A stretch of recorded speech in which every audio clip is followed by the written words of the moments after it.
اعوذ باللہ من الشیطان الرجیم بسم اللہ الرحمن الرحیم الحمد للہ الذی نور قلوب العارفین بنور معرفتہ وأثبت فؤاد أنبيائه وأوليائه بقصص الأنبياء والمرسلين وأكمل إيمان المسلمين والمؤمنين بولاية علي أمير المؤمنين عليه السلام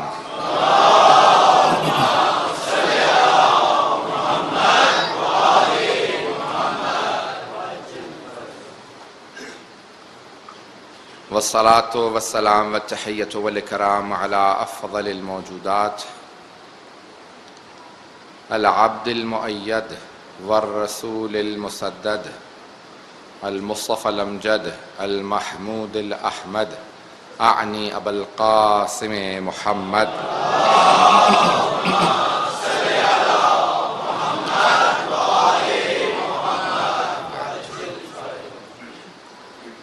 وعلى روحه ونفسه وسهره ووسيه سيد الأتقياء والأصفياء مولى الموالي إمام المتقين علي بن أبي طالب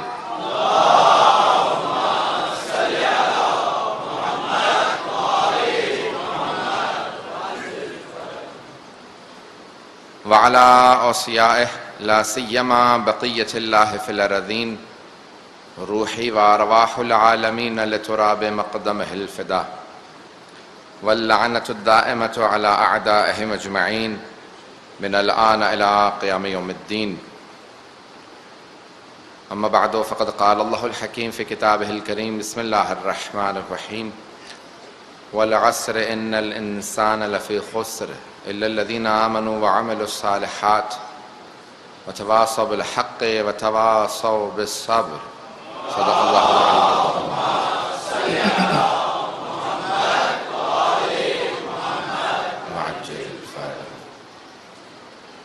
اسلام و انسانیت کے عنوان سے کل اس عشرے کی یہ سلسلہ مجالس کی پہلی مجلس تھی اور ہم نے کوشش یہ کی کہ صرف قرآن سے اور فرمان معصومین علیہ السلام سے اسلام کی ایک جامع تعریف ایک ڈیفینیشن پیش کریں کہ اسلام کیا ہے، کس دین کا نام اسلام ہے، اور اس حدیث کو امیر المومنین کی ہم نے تشریح کرنا شروع کیا تھا، اس کو آج تکمیل کر دیں گے کہ جس میں آپ نے یہ فرمایا کہ لَأَنْصُبَنَّ الْإِسْلَامَ نِسْبَةً لَمْ يَنْصُبْهَا أَحَدٌ قَبْلِي، میں آج تمہارے سامنے اسلام کی وہ تعریف پیش کر رہا ہوں کہ آج تک کسی نے مجھ سے پہلے اسلام کی یہ تعریف پیش نہیں کی۔ اسلام وہ دین ہے کہ جس کی بنیادیں جناب آدم نے رکھی، کل میں نے جملہ کہا تھا لیکن اس کو تکمیل نہیں کر پایا تھا، وہ دین جس کی بنیادیں جناب آدم نے رکھی، اور کیونکہ دین کی بنیادیں یا جڑیں نظر نہیں آتی، کسی درخت کی جڑ نظر نہیں آتی، ایک عمارت کی بنیادیں نظر نہیں آتی، فاؤنڈیشن نظر نہیں آتی، اس لیے بہت سے علماء نے بحث کی ہے جناب آدم اولو العزم انبیاء میں اس لیے نہیں ہیں۔ اسی دین کی عمارت کی دیواریں جناب نوح نے چنی ہیں، اس کی چھت جناب ابراہیم نے ڈالی ہے، اس پوری کی پوری دین کی عمارت کے معمار انبیاء ہیں، جناب موسیٰ نے اس کے دروازے لگائے ہیں، جناب عیسیٰ نے اس دین کی عمارت کی کھڑکیاں لگائی ہیں، اور ختمی مرتبت میں آنے کے بعد کچھ رد و بدل کرنے کے بعد کہا کہ یہاں دروازے کی پہلے ضرورت نہیں تھی، اب ہے تو دروازہ رکھا جائے، یہاں ضرورت نہیں یہاں سے نکال دیا جائے۔ آپ نے اس پوری عمارت کو کچھ ترمیم کے بعد مکمل کیا اور کہا کہ اس کے باہر ایک تختی لگا دو کہ الیوم اکملت لکم دینکم واتممت علیکم نعمتی ورضیت لکم الاسلام دینا۔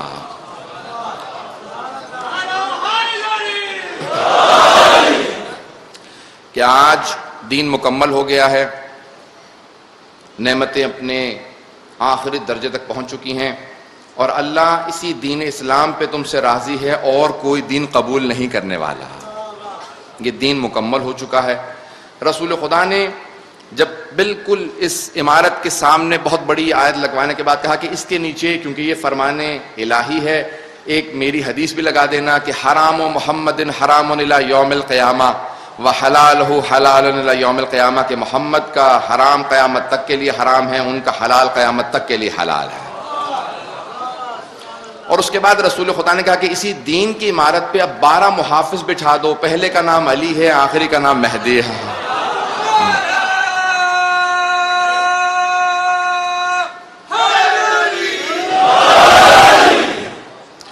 12 محافظ بٹھا دیے۔ اگر کبھی کوئی یزید آئے گا کسی دیوار کو گرانا چاہے گا تو پھر حسین قیام کرے گا کہ نہیں، یہ دیوار نہیں گر سکتی، دین کی عمارت کو باقی رکھنا ہے، کیونکہ پیغمبر اسلام نے الیوم اکملت لکم دینکم کی تختی لگا دی ہے۔ اب اگر کوئی چاہے گا کسی حرام کو حلال میں تبدیل کرنا یا کسی حلال کو حرام میں بدلنا چاہے گا تو رسول خدا کے 12 محافظ ہیں، رسول خدا کے دین کے 12 محافظ ہیں، جن کے نام علی سے شروع ہوتے ہیں، مہدی تک چلتے ہیں، کہ سب کے سب بہت طاقتور ہیں، سب کے سب ایسے ہیں کہ جو الہی نمائندے ہیں۔ تو 12 محافظ اس دین کی عمارت کے بیٹھے ہوئے ہیں۔ حضرات توجہ ہے اب تک میرے ساتھ سب لوگوں کی؟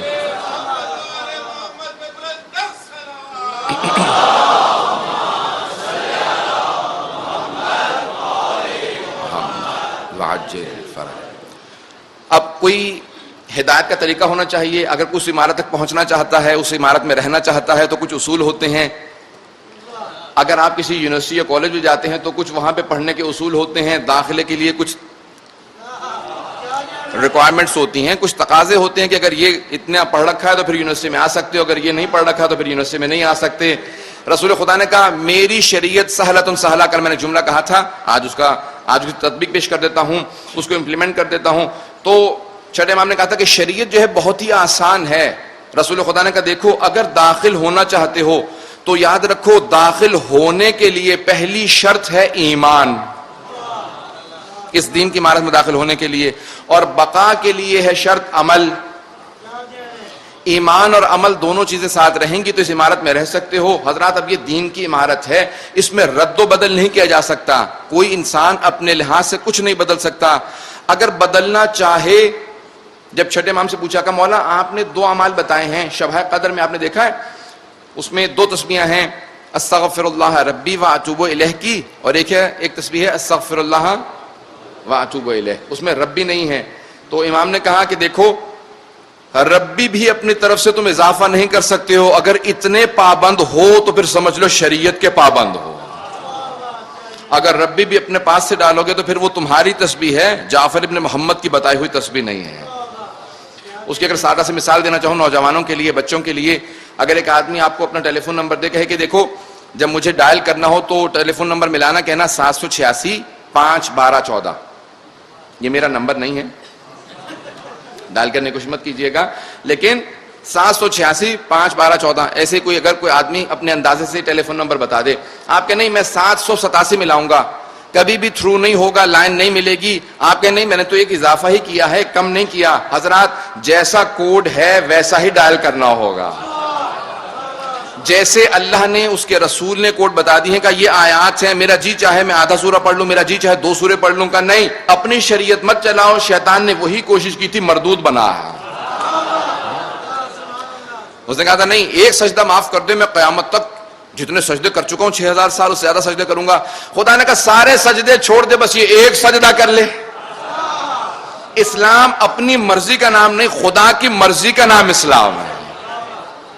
تو حضرات اب یہ دین اسلام ہے، ان اللہ اصطفیٰ لکم الدین فلا تموتن الا وانتم مسلمون۔ جناب یعقوب نے اپنے بیٹوں کو وصیت کی، کہا ہے میرے بیٹو اللہ نے تمہارے لیے دین چن لیا ہے، دین چننا اللہ کا کام تھا، اس نے دین چن لیا، کہا کہ فلا تموتن الا وانتم مسلمون، اس دنیا سے جب جانا تو اسلام کی حالت میں جانا، مسلمان جانا، کسی اور دین پہ مت جانا۔ جناب یعقوب اپنے بیٹوں کو وصیت کر رہے ہیں، اسلام سے پہلے جناب یعقوب تھے، تو اسلام نیا دین نہیں ہے، اسلام وہی دین ہے جو جناب آدم لائے تھے، اب تک وہی دین چل رہا ہے۔ اگر اپنے آپ کو کوئی یہودی یا عیسائی کہے تو وہ اسلام سے ہٹ رہا ہے، اسلام وہی ہے جو جناب آدم نے پہنچایا ہے، دین آج تک وہی ہے۔ تو حضرات دین اسلام کی بنیادیں جناب آدم نے رکھی ہیں، یہ پوری ایک عمارت ہے اسلام کی، اس کی حفاظت ائمہ طاہرین کر رہے ہیں۔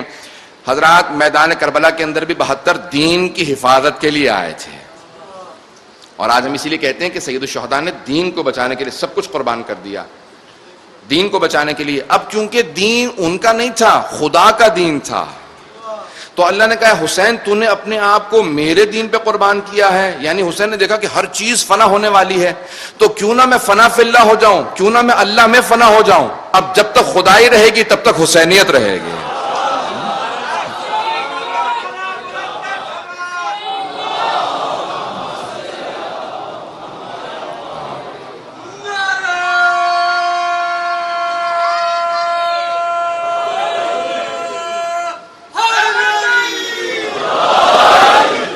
بہت پیارے انداز سے سن رہے ہیں آپ لوگ۔ تو حضرات ایک دین ایسی قیمتی شے ہے جس پہ سب کچھ قربان، لیکن اللہ سبحانہ و تعالیٰ نے کہا پھر جو میرے دین پہ قربان ہیں پھر وہ میرے ہیں، اور اگر انہوں نے دنیا میں ویسا چاہا ہے کہ جیسا میں نے چاہا، تو آخرت میں میں ویسا چاہوں گا جیسا وہ چاہیں گے، اور اسی کا نام شفاعت ہے کہ دنیا میں انہوں نے ہر وہ کام کیا جو خدا چاہتا تھا، آخرت میں خدا کہے گا اب دیکھو اب میں وہ چاہوں گا جو تم چاہو گے، تو وہ کیا کہیں گے کہ پروردگار ہم تو ہر اس کو چاہتے ہیں جو ہمیں چاہتا تھا۔ حضرت یہی شفاعت کا پورا تصور ہے۔ تو چاہنا کیا ہے، محبت کیا چیز ہے، دین اسی کا نام ہے۔ آئیں پیش کرنا چاہتا ہوں تو جناب ختم مرتبت نے دین اسلام کو اپنے پایہ تکمیل تک پہنچایا ہے، اور دین غدیر میں مکمل ہوا ہے، میدان غدیر میں مکمل ہوا ہے۔ اللہ نے نعمتیں دی ہیں، ایک ایک کر کے نعمتیں، یہاں تک کہ آخری نعمت ولایت کی نعمت ہے، اس سے بالا تر کوئی نعمت نہیں ہے، اور وہ غدیر کے اندر، میدان غدیر کے اندر من کنت مولا کا اعلان ہے جس پہ دین مکمل ہوا ہے۔ اور اسی پہ امام صادق نے فرمایا ہے کہ آپ، امام جعفر صادق علیہ السلام کہتے ہیں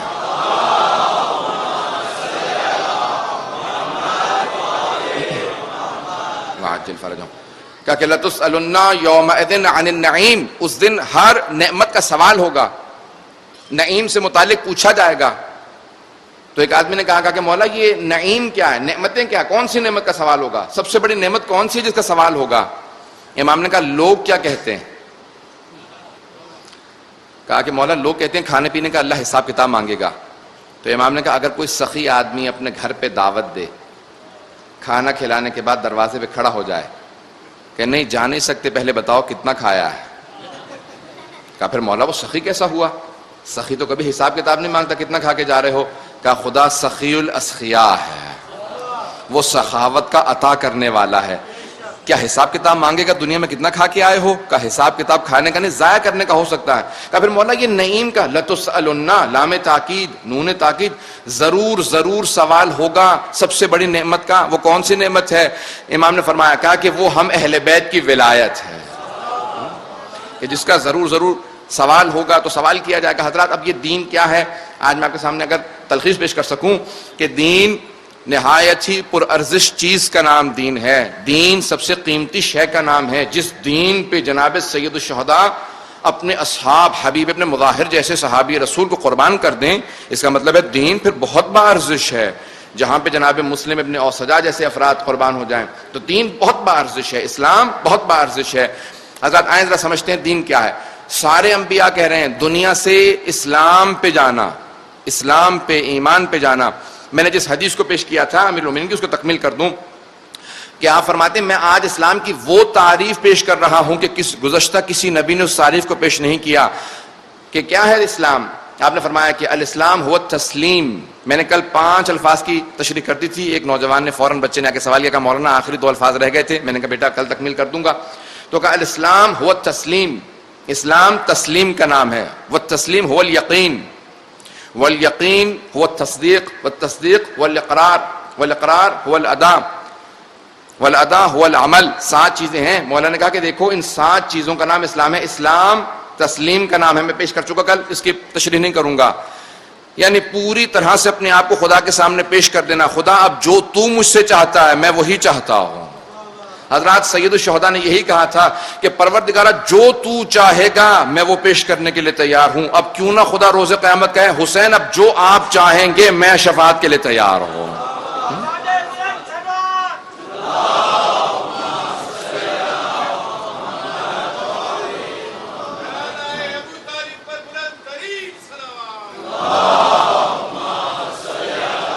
محمد وعجل فرجهم۔ تو حضرات یہ دین ہے تسلیم کا نام، اسلام ہے تسلیم کا نام، تسلیم ہے یقین کا نام. یہ مولا کی ڈیفینیشن ہے. میں نے کہا تھا کہ مولا کا اسلام کا معیار یہ ہے، پھر ایمان کا معیار کیا ہوگا، پھر تقوی کا معیار کیا ہوگا. اگر مولا کے حساب سے دیکھیں گے تو ہر انسان اپنے آپ کو دیکھنے کے بعد ضرور شرمندہ محسوس کرے گا کہ مولا آپ کے معیار پہ کوئی آدمی پورا نہیں اتر سکتا. معیار اتنے بلند ہیں امیر المومنین کے. تو آپ نے فرمایا کہ الاسلام ہو تسلیم، اسلام تسلیم کا نام ہے، پوری طرح سے ٹوٹل سرنڈر کا نام ہے. اپنے آپ کو خدا کے سامنے سرخم کر دینا کا پروردگار جو تیری مرضی ہے وہ میری مرضی ہے. اور تسلیم ہے یقین کا نام. جب یقین ہوگا تبھی انسان تسلیم ہوتا ہے. کسی کے سامنے تسلیم تب ہوتا ہے جب اس پہ یقین ہو. اور یقین تصدیق کا نام ہے. جب ڈفرینشیشن پیدا ہو جائے، جب حق و باطل کے اندر تمیز پیدا ہو جائے، اس تمیز کا نام تصدیق ہے. اور تصدیق اقرار کا نام ہے. میں نے کہا تھا کل الفاظ ہم کہتے ہیں کہ ہم گواہی دیتے ہیں کہ اللہ ایک ہے. گواہی اس چیز کی دی جاتی ہے جس کو دیکھا ہو. بغیر دیکھے گواہی دینا یا ائمہ کے الفاظ دہرانا ہے. تو اقرار ہے. میں نے یہاں تک بات کو پہنچایا تھا، اب کوئی دہراؤں گا نہیں. اقرار کے بعد مولا فرماتے ہیں کہ اقرار کے بعد ادا ہے. اپنی ذمہ داریوں کو ادا کرنا جو میری اس وقت ذمہ داری ہے. میرا جی تو یہ چاہ رہا ہے. اسلام کہتا ہے نہیں، جو جی چاہ رہا ہے اس کو ایک طرف رکھ دو. یہ پوچھو کہ ادائیگی کس فریضے کی ہے. میرا جی چاہ رہا ہے روزہ رکھنے کا، اللہ کہہ رہا نہیں اس وقت روزہ حرام ہے، عید کا دن ہے روزہ حرام ہے. کہا میرا جی چاہ رہا ہے اس وقت کھانا کھانے کا، اللہ نے کہا نہیں اس وقت روزہ واجب ہے. میرا جی کر رہا ہے اس وقت کرکٹ دیکھنے کا، اللہ نے کہا نہیں نماز کا وقت ہے. ایک مرتبہ اذان ہو گئی. حضرات اپنے مرضی کو ایک طرف رکھ کے خدا کی مرضی کو اپنے اوپر مسلط کرنے کا نام ادائیگی ہے. ہر طرح سے ادائیگی اس کا نام ہے. والادا هو العمل. اور ادا مولا فرماتے ہیں وہی عمل ہے. عمل کیا ہے؟ عمل کو دیکھنا چاہتے ہیں تو حضرات ایک ہوتا ہے عمل جو سامنے نظر آتا ہے. جب امیر المومنین سے پوچھا گیا کہ یا علی لوگ عبادت کرتے ہیں تو کیسی عبادت کرتے ہیں؟ کہا 3 طرح کی عبادت ہوتی ہے. ایک جہنم کے خوف سے، دوسری جنت کے لالچ میں، اور تیسری خدا کو عبادت کا اہل سمجھ کے عبادت کرنا. مشہور و معروف حدیث سب کے ذہنوں میں ہوگی. پھر خود ہی کہتے ہیں کہ سب سے جو خوف والی عبادت ہے وہ مزدوروں کی عبادت ہے. یعنی انسان اپنے آپ کو یہ سمجھے کہ بس خوف ہے اس لیے کر رہا ہوں جہنم میں نہ چلا جاؤں. اور کہا کہ جنت والی عبادت تاجروں کی عبادت ہے. کہا لیکن اللہ کو اہل عبادت سمجھنا کہ یہ اہل ہے اللہ. پھر خود ہی کہتے ہیں کہا کہ یہ احرار کی آزاد لوگوں کی عبادت ہے جو حر ہیں آزاد ہیں. پھر دوسرے مقام پہ فرماتے ہیں الہی ما عبدتک خوفا من نارک ولا طمعا لجنتک بل وجدتک اہلا للعبادہ فعبدتک. پروردگارا تو جانتا ہے کہ میں نے پوری زندگی نہ تیری جہنم کے خوف سے تیری عبادت کی ہے، نہ تیری جنت کے لالچ میں تیری عبادت کی ہے، بلکہ میں نے تجھے اہل پایا ہے کہ تیری ہی عبادت ہونی چاہیے، اس لیے میں تیری عبادت کرتا ہوں. کہ مولا نے بیان کر دیا کہ آپ کا مقام کیا ہے، عظمت کیا ہے. حضرات آئیں ذرا اسلام کو سمجھیں امیر المومنین کے الفاظ سے. میں ایک حدیث کو پیش کرنا چاہتا ہوں امیر المومنین کی، اور پھر پیغمبر کی ایک حدیث کو پیش کروں گا تاکہ پھر آپ کے سامنے کمپیریزن پیش کر سکوں کہ انہوں نے ان 2 بزرگواروں نے کیا سمجھایا ہے کہ اسلام کیا ہے. صلوات پڑھیں گے محمد وآل محمد پہ.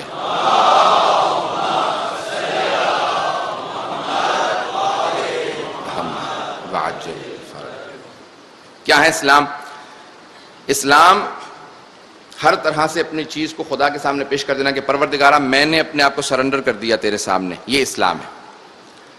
پوچھا مولا ومل ایمان، ایمان کیا چیز ہے؟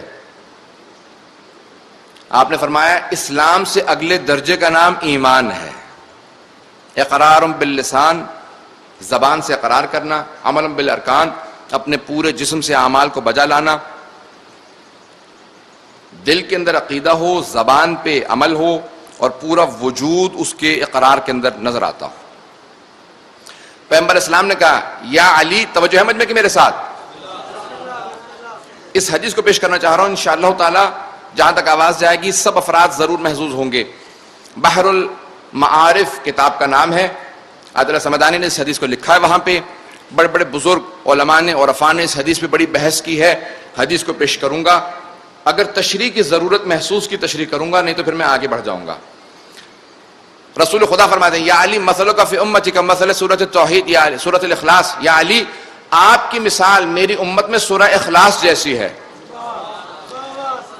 جو بھی سورہ اخلاص کو ایک مرتبہ پڑھتا ہے اسے 1/3 قرآن ختم کرنے کا ثواب ملتا ہے.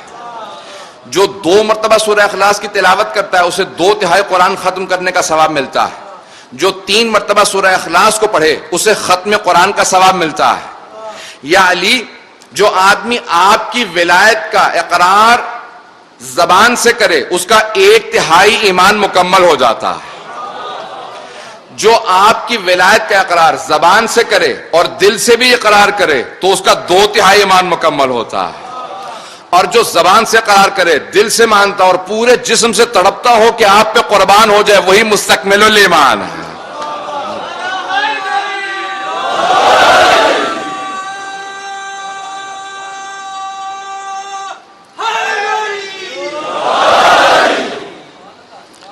حضرات اب یہ اسلام ہے، ایمان ہے. اب تقوی کی اگر آپ کو ایک مثال مولا ہی کے فرمان سے پیش کر دوں تاکہ بات واضح ہو جائے. جگہ جگہ قرآن کے اندر آیا ہے یا ایھا الذین آمنوا اتقوا اللہ، اے ایمان والوں متقی بن جاؤ. ایمان والوں کو متقی بننے کے لیے کہا گیا ہے. یعنی اس کا مطلب ہے کہ تقوی، متقی بننا، تقوی ایمان سے بالاتر درجے کا نام ہے. ہر مومن کو متقی بننے کے لیے کہا گیا. حضرات رسول خدا نے امیر المومنین کو بہت سے القاب دیے ہیں، ان میں سے ایک لقب ہے امام المتقین، متقیوں کے امام ہیں. اب آئیں دیکھیں کہ مولا کے نزدیک متقی کی ڈیفینیشن کیا ہے. اسلام کی ڈیفینیشن پہ اب تک ہم پورا نہیں اتر سکتے. پھر ایمان کی ڈیفینیشن، ایمان کی تعریف کیا، اور تقوی کی تعریف. آپ سے سوال کیا یا علی تقوی کیا چیز ہے، متقی کون ہوتا ہے؟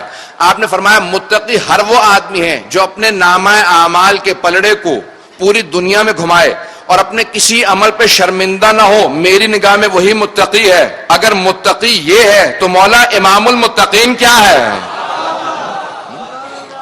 امام المتقین کیا ہے؟ حضرات یہ مولا کی بنیادی ڈیفینیشنز کو انسان سوچ کے پریشان ہو جاتا ہے کہ اگر یہی تعریف ہے تو ہم کیسے متقی بن سکتے ہیں.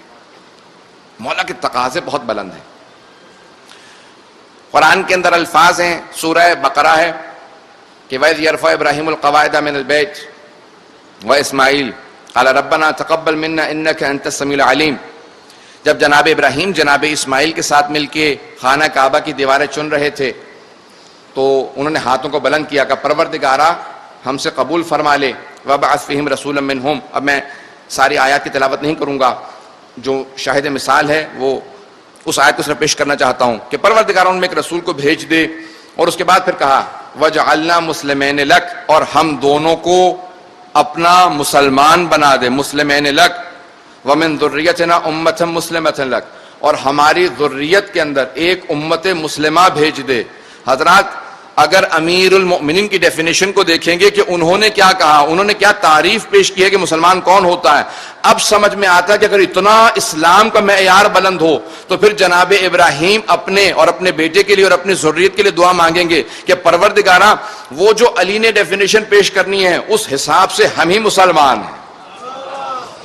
ہم دونوں کو اپنے سامنے سر تسلیم خم کروا دے کہ پروردگار ہر طرح سے کبھی کوئی شکوہ نہ ہو. حضرات آئیں ذرا میں پیش کرنا چاہتا ہوں کہ ان کی نگاہ میں اسلام کیا ہے، تسلیم کیا ہے.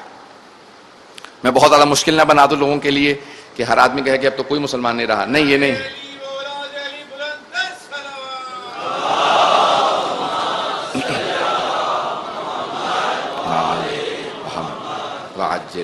مجھے بڑی شدت سے احساس ہے کہ لوگ بہت بہت دور تک بیٹھے ہوئے ہوتے ہیں اور جس عقیدت کے ساتھ عزاداری سید مظلوم یہ پوری قوم مناتی ہے اس کا پوری دنیا میں اور کوئی مقابلہ نہیں کر سکتا.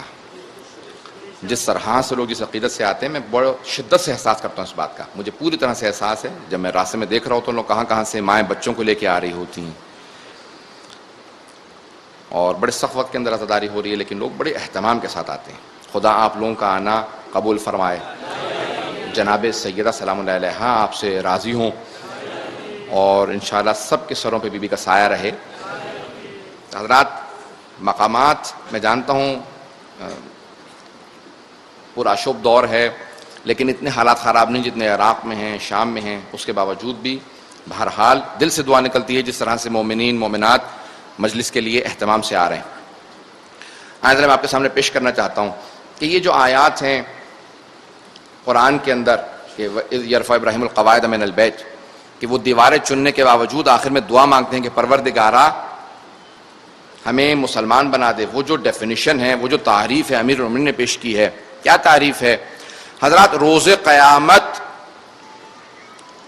محاسبہ ہوگا، حساب کتاب ہوگا، میزان ہوگا، اعمال کو تولا جائے گا، اعمال کو میزان میں رکھا جائے گا۔ وہ کیسے میزان میں رکھا جائے گا؟ میزان پہ یقین رکھنا ہر مسلمان کا فریضہ ہے۔ وہ کیا میزان ہوگا کہ جہاں پہ ہمارے نامہ اعمال رکھے جائیں گے؟ کس میزان میں تولا جائے گا؟ آیا وزن کیا جائے گا؟ دنیا میں ہمارے میزان مختلف ہیں، کہیں پہ لیٹر کے حساب سے چلتا ہے، کہیں کلو کے حساب سے ہوتا ہے، کہیں عدد کے حساب سے ہوتا ہے۔ تو کیا ہماری نمازوں کو تولا جائے گا، روزوں کو تولا جائے گا، عقیدت کو تولا جائے گا، گنا جائے گا کہ اتنی نمازیں پڑھیں؟ یہ کس طرح سے وزن کیا جائے گا؟ حضرات احادیث میں آیا ہے کہ روز قیامت تمام نامہ اعمال کے لیے جو میزان ہوگا وہ میزان ہوگا نامہ اعمال علی ابن ابی طالب۔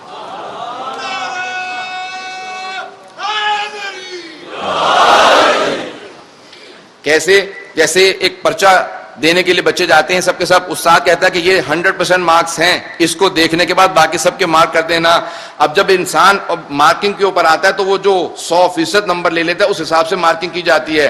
حضرات خداوند متعال کے جتنے بھی تقاضے تھے سب تقاضوں کو 100% جو تکمیل کر دے اسے علی کہتے ہیں۔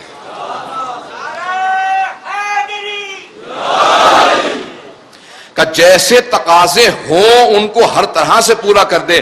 اب پیغمبر اسلام کی یہ حدیث سمجھ میں آتی ہے کہ میدان خندق کے اندر شیعہ سنی سب علماء نے اس حدیث کو بیان کیا ہے کہ برز الایمان کلہ علی الکفر کلہ، آج کل ایمان کل کفر کے مقابلے میں جا رہا ہے۔ کل ایمان کل کفر کے، جس کا ایک جہاد، جب سوال کیا ایک جہاد کا ضربت علی من یوم الخندق افضل من عبادت ثقلین، توجہ چاہوں گا میں سارے مجمع کی، مجھے جنگ کو پیش نہیں کرنا، مجھے جملے کو پیش کرنا ہے۔ ایک ضربت علی بن ابی طالب کی ثقلین کی عبادت سے افضل ہے، ایک ضربت۔ مورخین نے لکھا کہ 70 ضربتیں چلائیں تھی مولا امیر المومنین نے خندق کے میدان میں، 70 ضربتیں چلائیں تھی۔ پیغمبر کہہ رہے ہیں ایک ضربت ثقلین کی عبادت سے افضل ہے۔ جس کی ایک ضربت 70 نہیں، ایک ضربت ثقلین کی عبادت سے افضل ہو، تو وہ ایک ضربت کون سی تھی؟ علماء نے بہت بحث کی ہے۔ وہ کہتے ہیں وہ جو 70 ضربتیں چلائیں تھی ان میں سے ایک ضربت نہیں، وہ جو ایک ضربت روکی تھی،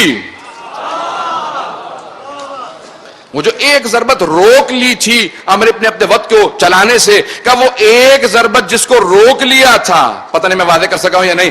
حضرات تلوار سے جہاد کرنا جہاد اصغر ہے اور اپنے نفس کا جہاد اکبر ہے۔ مولا نے کہا کائنات کا سب سے شجاع آدمی ہو، اسد اللہ الغالب ہو، سب سے دلیر ہو، سب سے شجاع ہو، اس سے کوئی شجاع نہ ہو، اگر کوئی اس سے بھی جسارت کرے، وہ اپنی تلوار کو روک کے بتایا کہ پروردگارہ صرف تیری رضایت کی خاطر رک رہا ہوں۔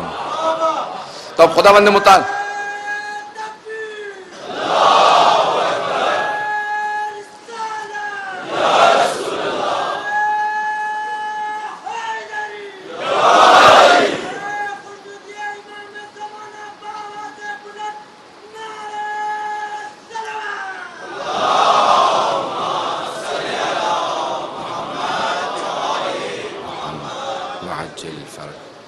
تو حضرات جو ایک ضربت روک لی تھی وہ ثقلین کی عبادت سے افضل بن جائے، یہ ہے جہاد امیر المومنین۔ تو میزان ہے روز قیامت نامہ اعمال امیر المومنین، اسی لیے آپ ہی کو شفاعت کا حق بھی ہے کہ شفاعت وہی کریں گے کہ جہاں اعمال میں کمی ہوگی آپ شفاعت کر کے۔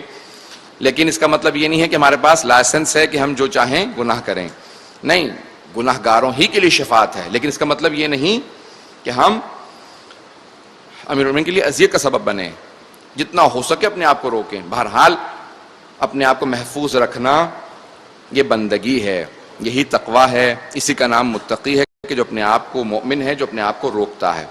آئیں حضرات، انسانیت کیا ہے؟ یہ اسلام ہے کہ جس نے ہر انسان کو اتنا سربلند کیا ہے۔ اسلام ہے جو انسان کو سربلند کرتا ہے، یہاں تک کہ اگر ایک مسلمان جزیہ لینے جائے کافر سے، پیغمبر اسلام فرماتے تھے کہ وہ مسلمان جو میری طرف سے کافر سے جزیہ لینے جائیں تو کافر سے جب جزیہ لیں تو ہاتھ مت پھیلائیں، بلکہ کافر سے کہیں کہ اپنے ہاتھ پہ رکھو ہم اس کو اٹھا لیں گے، تاکہ ایسا نہ ہو کہ مسلمان کا ہاتھ نیچے ہو اور کافر کا ہاتھ دینے والا ہو. پتہ نہیں میں واضح کر سکا ہوں یا نہیں. جزیہ دینے والا، ٹیکس دینے والا بھی اپنے ہاتھ سے جب دے تو اس طرح سے مت دے کہ محسوس یہ ہو کہ مسلمان کو کچھ عطا کر رہا ہے، بلکہ اسلام مکرم ہے، اسلام محترم ہے، مسلمان محترم ہے. لیکن آج بالکل برعکس نظر آتا ہے. آج عالم اسلام یا مسلمان ہر کافر سے تقاضے کر رہے ہیں، مانگ رہے ہیں. اسلام آج خار نظر آتا ہے معاذ اللہ. اس کی وجہ کیا ہے؟ مولا کی اپنی ایک ڈیفینیشن ہے. کہا جب ایک مچھر سے بھی چھوٹا، بعوضہ ایک پتنگا یا اس سے بھی چھوٹا حشرات الارض ہوا میں اڑ رہا ہوتا ہے اور تیز ہوا چلتی ہے تو اس میں طاقت نہیں ہوتی کہ مخالف سمت میں چل سکے. جہاں اسے ہوا لے جاتی ہے وہ وہیں چلا جاتا ہے.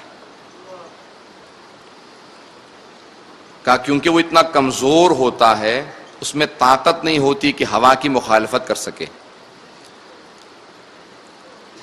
کہا جو زمانے کی رو پہ چلتا رہے، جو زمانے کے ظلم کے ساتھ چلتا رہے، جو زمانے کے تمام فشار کے ساتھ چلتا رہے، وہ مسلمان نہیں ہے. جو طاقت رکھتا ہو اور اس ظلم کے خلاف کھڑا ہو سکتا ہو وہ مسلمان ہے.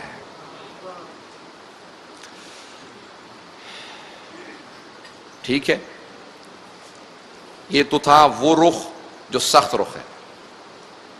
اب آئیں وہ آسان رخ پیش کرتا ہوں جو ہم سب اپنا سکتے ہیں، کیونکہ ہم سب اسلام اپنانے کے لیے آئے، ہم ایمان اپنانے کے لیے آئے، ہم متقی بننے کے لیے آئے. تو اتنا سخت اور مشکل رخ صرف پیش نہ کروں. میں نے یہ مشکل رخ اس لیے پیش کیا تاکہ ہمارے نگاہوں کے اندر معیار اتنا بلند ہو کہ ہم اس معیار کو حاصل کرنا چاہیں جو ہمارے ائمہ ہم سے چاہتے ہیں. جتنا معیار بلند رکھیں گے انسان اتنی ہی زیادہ کوشش کرے گا. لیکن آئیں وہ معیار جو ہم اپنا سکتے ہیں. سب سے جو بنیادی چیزیں ہیں اسلام کی وہ کیا ہے کہ ہم کہہ سکیں ہاں میں بھی مسلمان ہوں، پروردگارہ اسلام کا یہ تقاضا میں پورا کر سکتا ہوں. امام جعفر الصادق علیہ السلام سے سوال کیا گیا،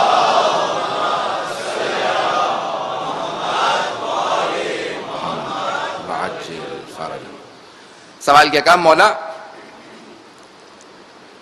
سب سے بنیادی شرط کیا ہے توحید کے سمجھنے کی؟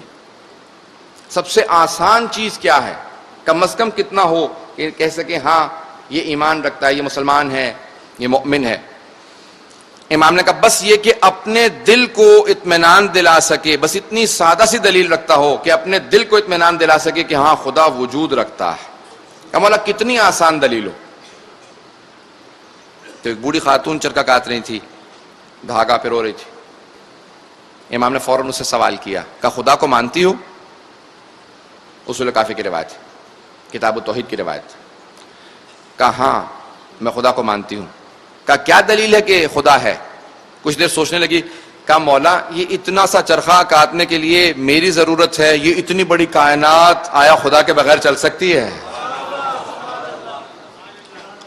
مولا نے کہا یہ میری نگاہ میں عالمہ ہے کیونکہ اس کے پاس دلیل موجود ہے کہ ایک خدا ہے. اب وہ دلیل آپ اپنے حساب سے اپنے لیے قائم کریں کہ ہاں خدا ہے. اسی کا نام یہ بنیادی چیزیں کا مثال کے طور پہ عدالت کیا ہے؟ اللہ عادل کیوں ہے؟ ہم کہتے ہیں کہ عدل ضروری ہے، اللہ کو عادل ماننا ضروری ہے کہ وہ عادل ہے. وما ربک بظلام للعبید، قرآن کی آیت ہے کہ آپ کا رب کسی بندے پہ ظلم نہیں کرتا. آپ کا رب کبھی کسی پہ ظلم نہیں کرتا. یہاں تک کبھی زلزلے آتے ہیں، سیلاب آتے ہیں، سونامی آ جاتی ہیں، لوگ تباہ ہو جاتے ہیں، ہلاک ہو جاتے ہیں. آج سب سے بڑا جو یورپین کا مسئلہ ہے، امریکنز کا مسئلہ ہے، وہ یہ کہتے ہیں خدا کہاں تھا اگر اتنی بڑی سونامی آئی، اس میں بچے بھی مر گئے، سب کچھ ہوا. آج سب سے بڑا ان کا یہی اعتراض ہوتا ہے. اور یہ نیا اعتراض نہیں ہے، زلزلہ آیا اتنے لوگ مر گئے، خدا کہاں ہے؟ ملحدین دنیا میں بڑھ رہے ہیں. خداوند متعال کیا کہتا ہے قرآن کے اندر؟ خدا کیا جواب دیتا ہے کہ خدا کہاں ہے؟ اللہ تو کہہ رہا نا کہ اللہ کسی پہ اپنے بندے پہ کبھی ظلم نہیں کرتا. پھر زلزلے میں اتنے لوگ مر جاتے ہیں، یہ آفات الہیہ نہیں ہیں. لوگ تو زلزلہ نہیں لا سکتے تھے، سیلاب تو انسانوں کی طاقت نہیں ہے. آئیں، خدا نے قرآن میں جواب دیا ہے، ظہر الفساد فی البر والبحر بما کسبت ایدی الناس. اللہ کہتا ہے جتنا بھی تم فساد دیکھتے ہو، چاہے وہ خشکی پہ ہو چاہے سمندروں کے اندر ہو، وہ انسانوں کا لایا ہوا ہے. تھوڑی سی توجہ کیجیے گا حضرات، بہت سے لوگ پہنچ گئے ہیں، بہت سے لوگوں کو میں پہنچانا چاہتا ہوں، تھوڑی سی توجہ کیجیے گا. ظہر الفساد فی البر، ظہرن سورہ روم کی آیت ہے.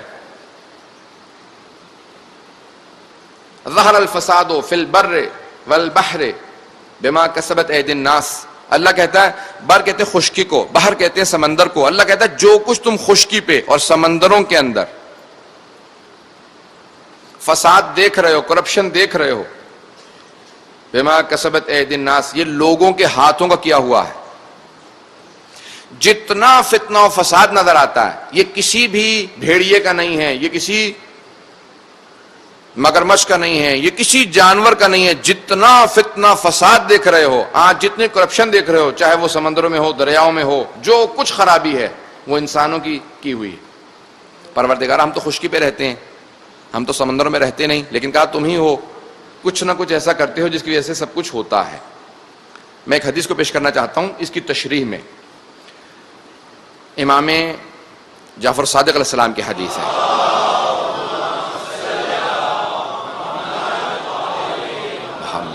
وعجل فرج. آپ فرماتے ہیں حدیث میں ہے کہ جب بعض گناہ انسانوں کی طرف سے بڑھ جاتے ہیں تو اللہ کی طرف سے بعض نشانیاں بڑھ جاتی ہیں. جب بعض گناہ بڑھتے ہیں تو اللہ کی طرف سے بعض نشانیاں بڑھتی ہیں. کہ جہاں دنیا میں زنا بڑھے گا وہاں اللہ کی طرف سے زلزلے بڑھ جائیں گے. جہاں پہ بھی عدل و انصاف اٹھنے لگے گا وہاں سیلاب بڑھنے لگیں گے. چاہے حکمرانوں میں ہو، چاہے لوگ ایک دوسرے کو عدل و انصاف نہ دیتے ہوں، جب گناہ بڑھتے ہیں تو پھر ایک سوال کیا گیا چھٹے امام سے، کہا مولا گناہ چند افراد کرتے ہیں سزا سب کو ملتی ہے. مولا نے کہا اللہ نے ایک نظام بنایا ہے، وہ اس نظام میں مداخلت نہیں کرتا. توجہ ہے سارے مجمع کی میرے ساتھ.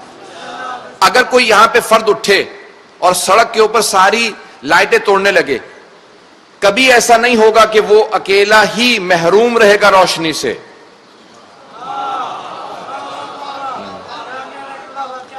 ایسا کبھی نہیں ہوگا کہ وہ جو لائٹیں توڑ رہا ہے، روشنی ختم کرنا چاہتا ہے، وہ اکیلا نور سے، روشنی سے محروم رہے گا.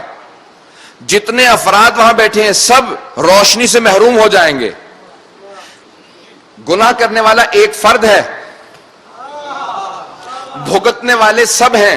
حضرات امام فرماتے ہیں کہ اللہ نے ایک نظام بنایا ہے، جتنے بھی افراد گناہ کرتے ہیں ان گناہوں کو روکنا سب کا کام ہے. کہا چند افراد نے ائمہ کو شہید کیا، لیکن آج پوری دنیا امام سے محروم ہے، وہ غیبت میں ہے. کہا محروم سب ہیں، ایسا نہیں ہوتا کہ اگر چند افراد لائٹیں توڑنے لگیں. صلاۃ پڑھیں گے محمد وعلی محمد پہ. صلی علی محمد وعلی محمد وعجل فرج.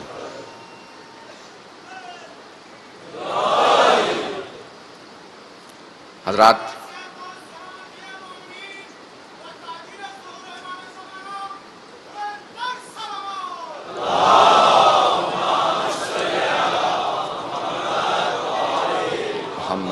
وعجل فرج. وقت زیادہ نہیں کہ میں اس کی تفصیل دوں، واقعات بہت سے پیش کر سکتا ہوں. میں نے ایک علمی بحث کو شروع کیا عشرے کے لیے، انشاءاللہ آپ کے حسن سماعت کو دیکھتے ہوئے ایک علمی، جانتا ہوں شاید اس کے اندر بہت سی علمی بحثیں آئیں گی کلام کی، کہ جن کو آپ کے سامنے تفسیر کے مسائل ہیں ان کو پیش کروں گا. لیکن انسانیت کے تقاضے کیا ہیں؟ میں نے آج اسلام کو پیش کیا ہے، انسانیت سے متعلق کچھ مسائل، اور انشاءاللہ کل سے آیات اور معصومین کے احادیث کی روشنی میں کہ ان کے نزدیک انسانیت کیا ہے. آئیں ذرا، اب تک اسلام اتنا سخت نہیں ہے، میں نے اس کو آسان بھی بنایا آپ کے سامنے. ایک واقعہ پیش کرنے کے بعد اسلام کی ایک آخری شکل آپ کے سامنے پیش کروں گا جو ہمارے معصومین نے بتایا کہ اسلام کیا ہے.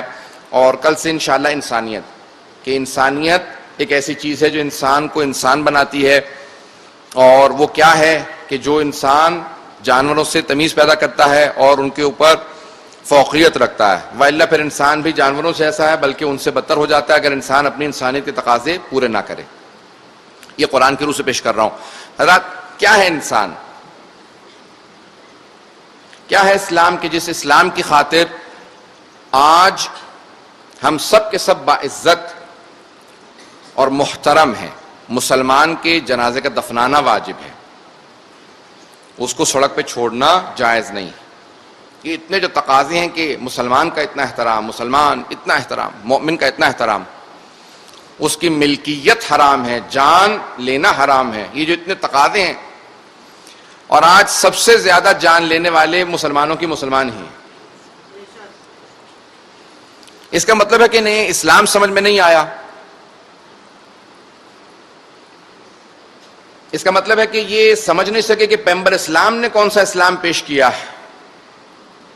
اس کا مطلب ہے کہ آج سب سے زیادہ اسلام سے دور خود مسلمان ہیں۔ کیا ہے وہ اسلام جو رسول خدا نے پیش کیا ہے؟ جناب ختنی مرتبت نے جب ایک جنگ ختم ہوئی، کہا یا رسول خدا بہت سے لوگ ہم نے زخمی ہیں، ان کو قید کر لیا ہے،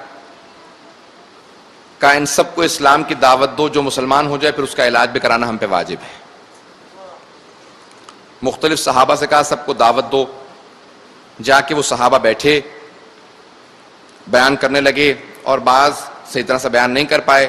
سب سے آخر میں رسول خدا نے کہا یا علی اب آپ کی باری ہے۔ امیر المومنین ایک مرتبہ دو زانو ہو کے زمین پہ بیٹھے اور سب سے پہلا جملہ کہا ان سب کی رسیوں کو کھول دو۔ جب سب کی رسیاں کھول دیں تو آپ نے سر جھکا کے اپنے دونوں ہاتھ اپنے سامنے رکھے اور گفتگو شروع کی۔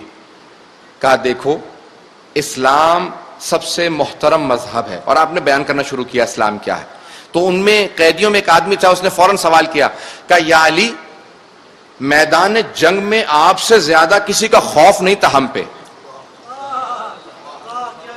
لیکن ابھی آپ ہمارے سامنے دو زانو ہو کے زمین پہ اس طرح سے بیٹھے جیسے ہم زمین پہ بیٹھے ہیں، کیوں؟ کہا کیونکہ اس وقت تمہارے ہاتھوں میں تلواریں نہیں ہیں، تم لڑنے نہیں آئے ہو، اس وقت تم ہم سے لڑنے کے لیے آئے تھے، اس وقت اسلام سمجھنے کے لیے بیٹھے ہو، جب اسلام سمجھو گے تو میں اسلام ایسے سمجھاؤں گا۔ جیسے آپ نے کہا میں اسلام ایسے سمجھاؤں گا، تو کہا یا علی یہ آپ کا ذاتی کردار ہے یا اسلام نے سکھایا ہے؟ کہا یہ مجھے رسول خدا اور اللہ نے سکھایا ہے کہ اسلام یہ ہے۔ کہا یا علی اگر یہی اسلام ہے تو ہم سب مسلمان ہیں۔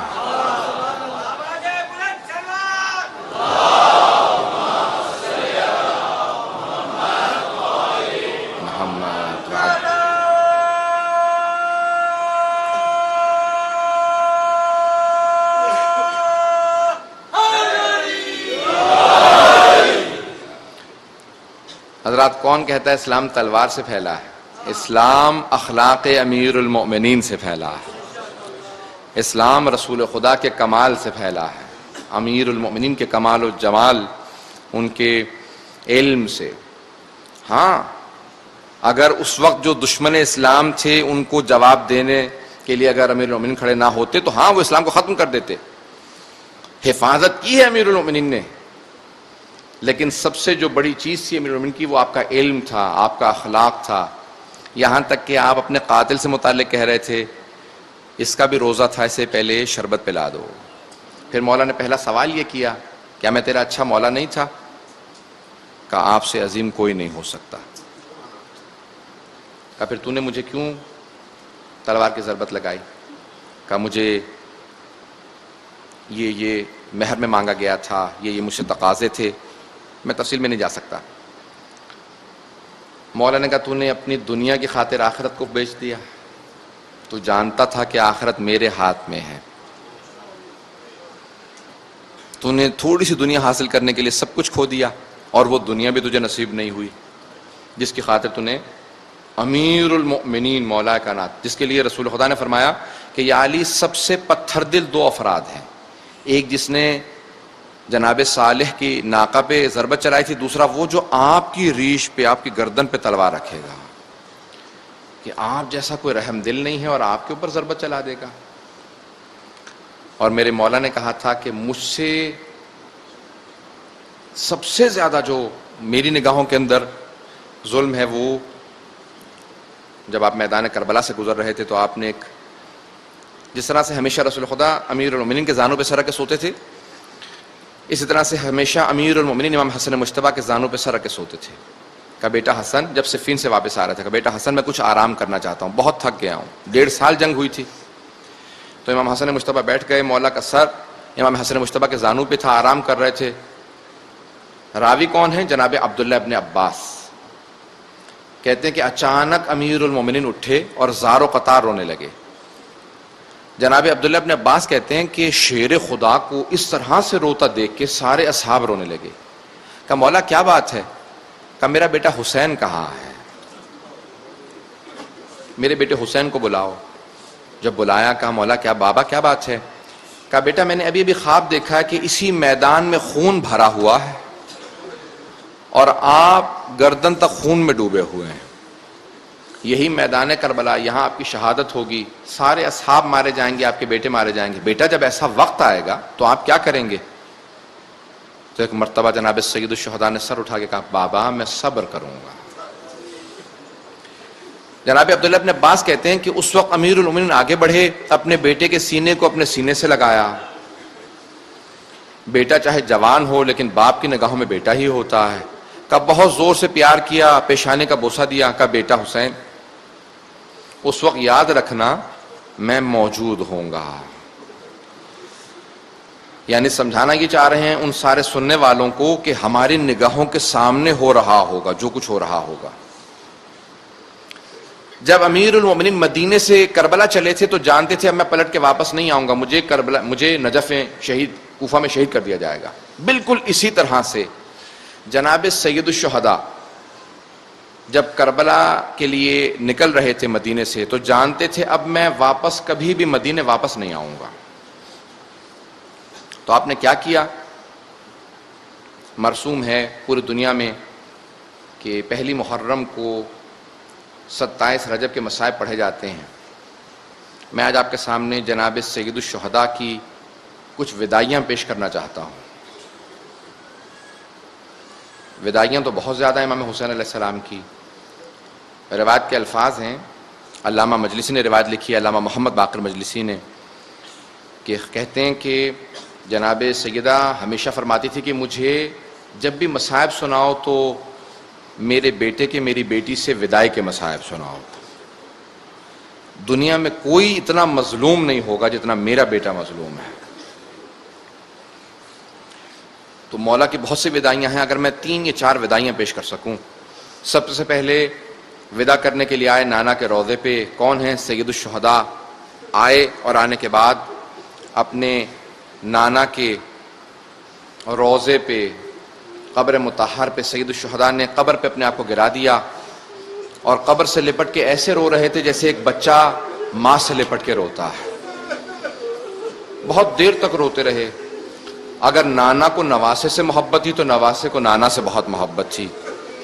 بہت دیر تک روتے رہے قبر سے لپٹ کے جناب امام حسین علیہ السلام، بہت روتے رہے اور رو رو کے ایک جملہ کہہ رہے تھے، نانا آپ کی امت مجھے آپ کی قبر کے کنارے رہنے نہیں دیتی، مجھے مجبور کر رہی ہے کہ میں آپ کی قبر کو چھوڑ کے چلا جاؤں. اگر یہاں رہوں گا تو آپ کی قبر کی بے حرمتی ہوگی، اس لیے مجبور ہوں یہاں سے چلا جاؤں.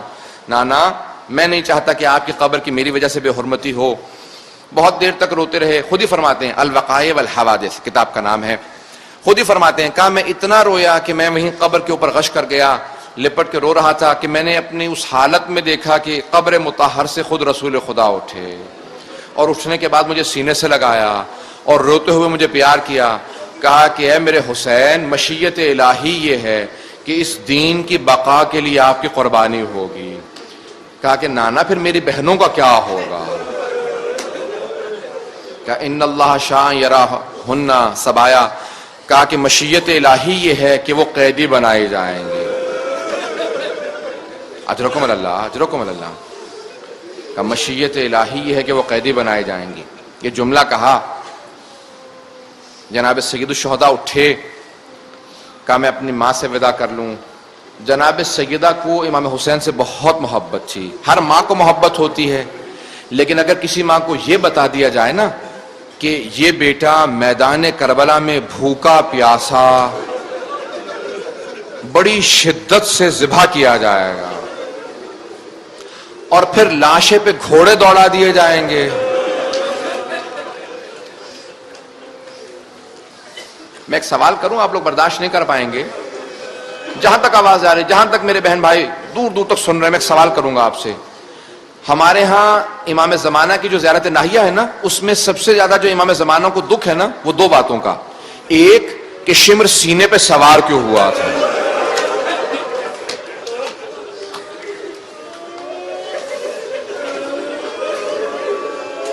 امام زمانہ کہتے ہیں میرا سلام و میرے جد حسین پہ، وَالشِّمْرُ جَالِسٌ عَلَىٰ صَدْرِهِ، جبکہ شمر ان کے سینے پہ سوار تھا. امام زمانہ کو بڑا غم ہے اس بات کا. کہا دوسرے ایک ایک اس کو یاد کر کے مولانا سلام کیا نا، پھر کہتے ہیں میرا سلام و میرے جد حسین پہ اور ان کی ٹوٹی ہوئی پسلیوں پہ.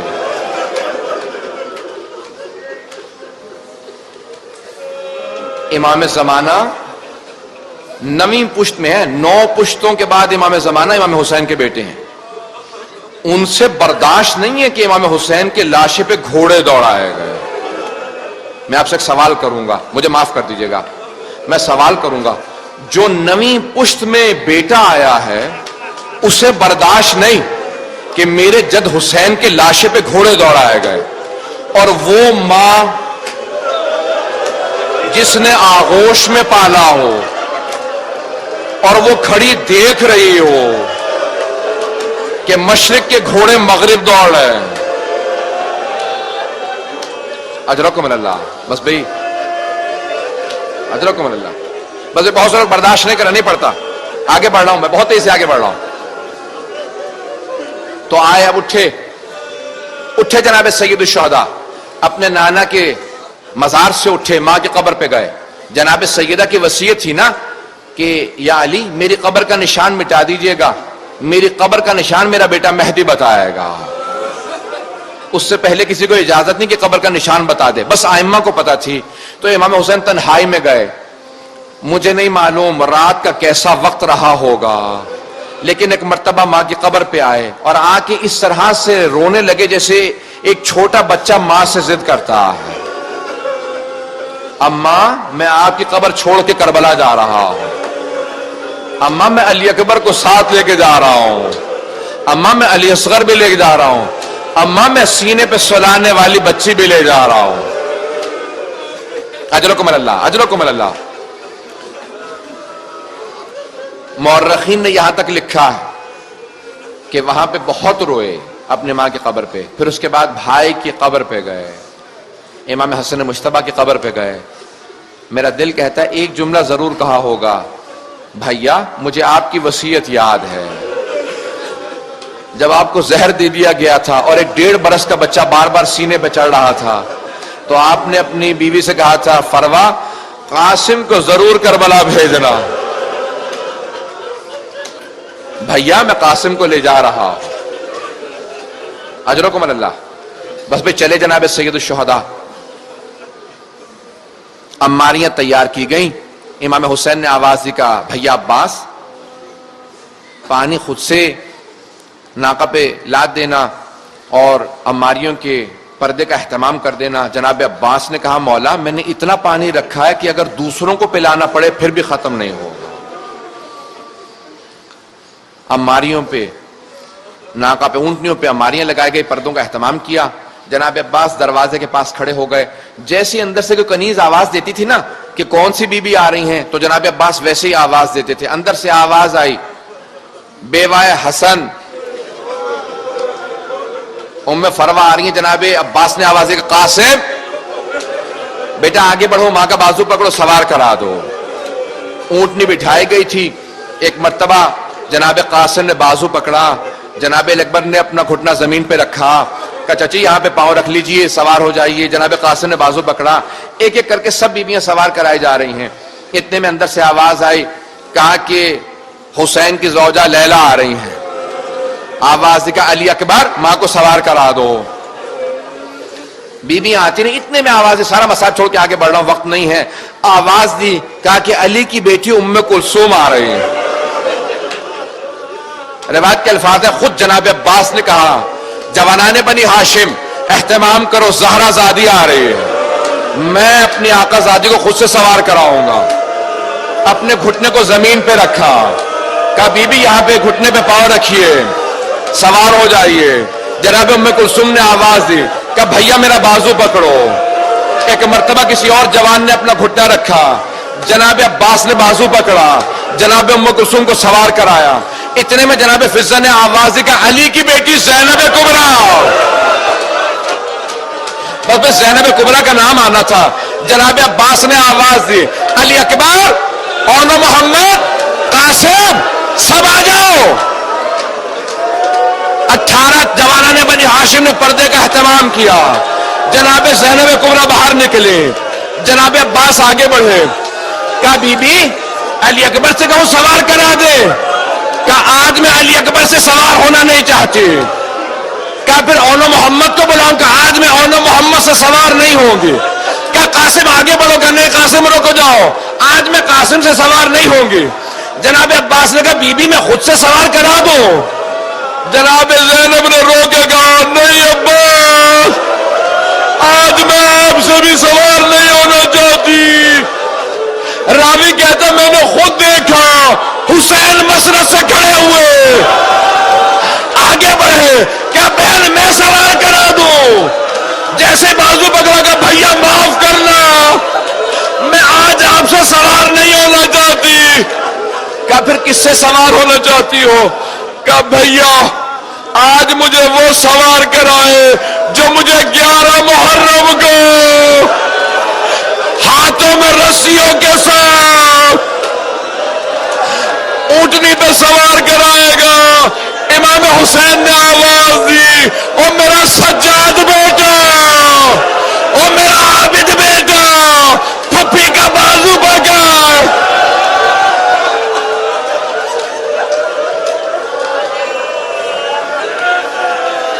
الا لعنت اللہ علی القوم الظالمین.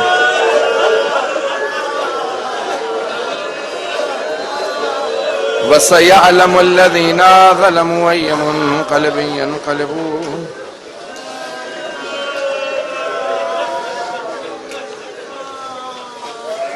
ہاتھوں کو بلند کیجئے گا, ہاتھوں کو بلند کیجئے گا. بس بھئی دعا کے جملے سنے بغیر کوئی نہ جائے.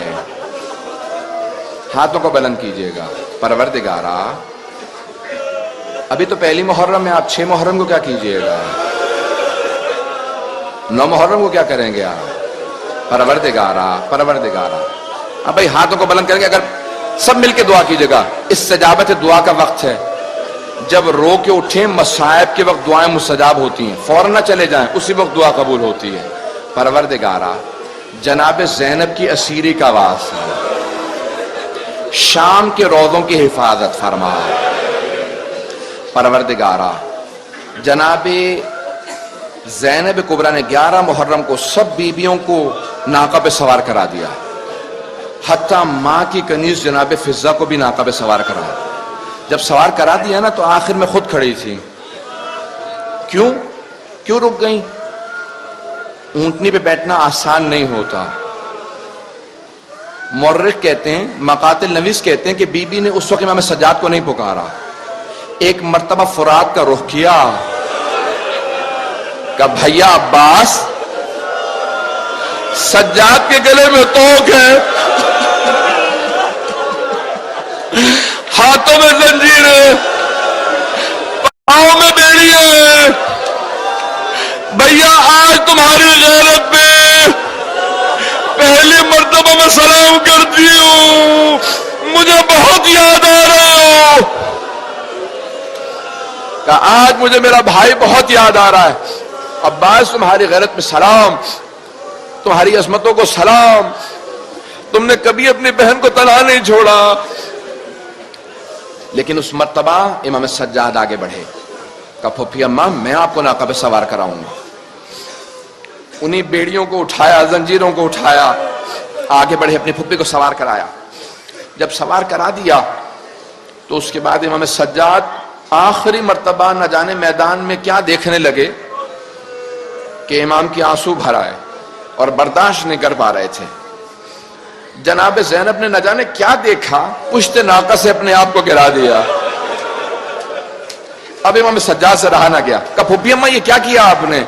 کہا بیٹا یہ کیا حالت بنا رکھی ہے، ایک مرد ہمارے سر پہ رہ گیا ہے، وہ تم ہو، محسوس ہوتا ہے تمہاری روح پرواز کر جائے گی۔ کہا پھوپھی اماں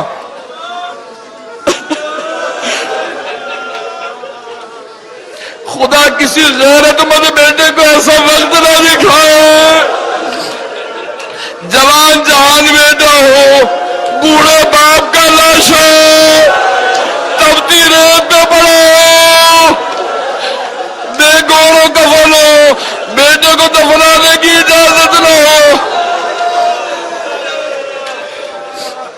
پروردگارا اسیری کا واسطہ امام زمانہ کا ظہور دیکھنا نصیب فرما۔ ربنا تقبل منا انك انت السميع العليم بحق محمد وآله الطيبين الطاهرين المعصومين۔